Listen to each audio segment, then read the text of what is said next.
of my favourite snakes, Tasmanian tiger snake. Okay.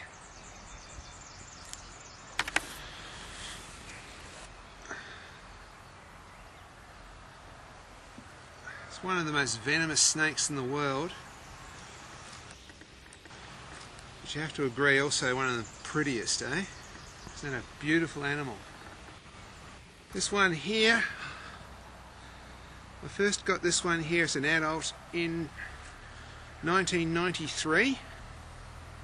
Oh, okay, go the other way. I estimate it was a couple of years old then, so... Oh, I've got to be careful here. So you can see they do live for quite a while. They live about 28 years. Gorgeous animal, isn't it? What a beautiful, beautiful snake.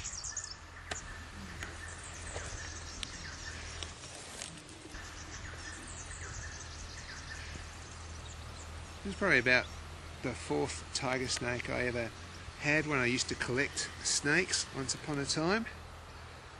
Now that I work in a wildlife park, it all seems too much like work, and so I now have this guy here in the wildlife park. I call him Tigger because I used to do a lot of talks in schools.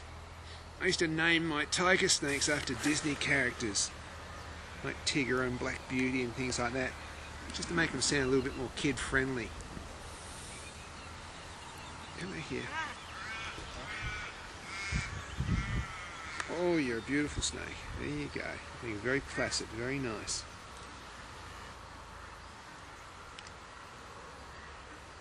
Aren't you a gorgeous snake? Oh, oh, oh, oh. Hey, don't get too frisky with me. Okay, I like you. Not that much, eh?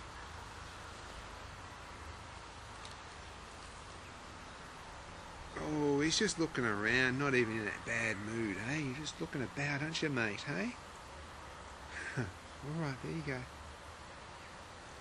Right. Now I have a special enclosure for this guy, which I made a few years ago. Could do with a makeover, but anyway, I'll show you his enclosure. Here's Tigger's enclosure, which I have sort of made to look like the woodshed.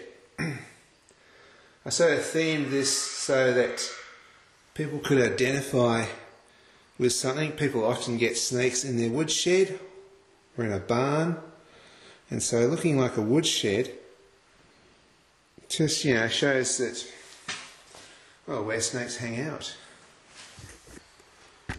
There's a bit of interpretation on the back wall there, which I screen printed to give people some information about this animal. And sometimes I take small groups in here and give talks about tiger snakes.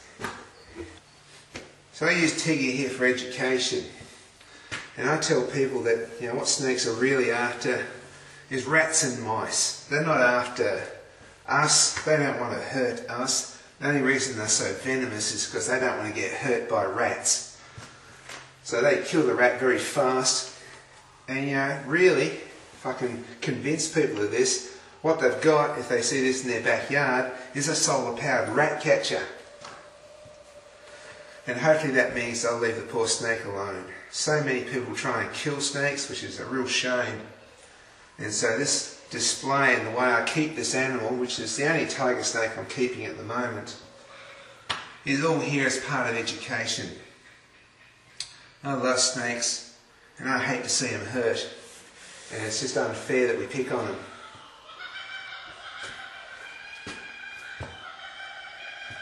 So there's my favourite snake, the Tasmanian tiger snake. And this is how I keep him. Nice big enclosure. I always feed them dead animals. I don't feed live animals. It would be, even though it's in a nice big enclosure, it would not be fair to put a live rat in here with this snake. Because if the snake's not hungry, if the snake's cold, the rat's got nothing to eat, it's going to eat the snake. Okay, and that's just not on. It's not fair on the rat, it's not fair on the snake.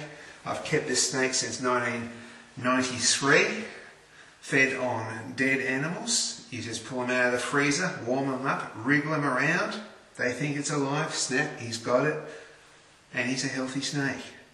Okay, so I'm telling you, this is a track record. I can keep a snake healthy this long without feeding live. Think about your snakes.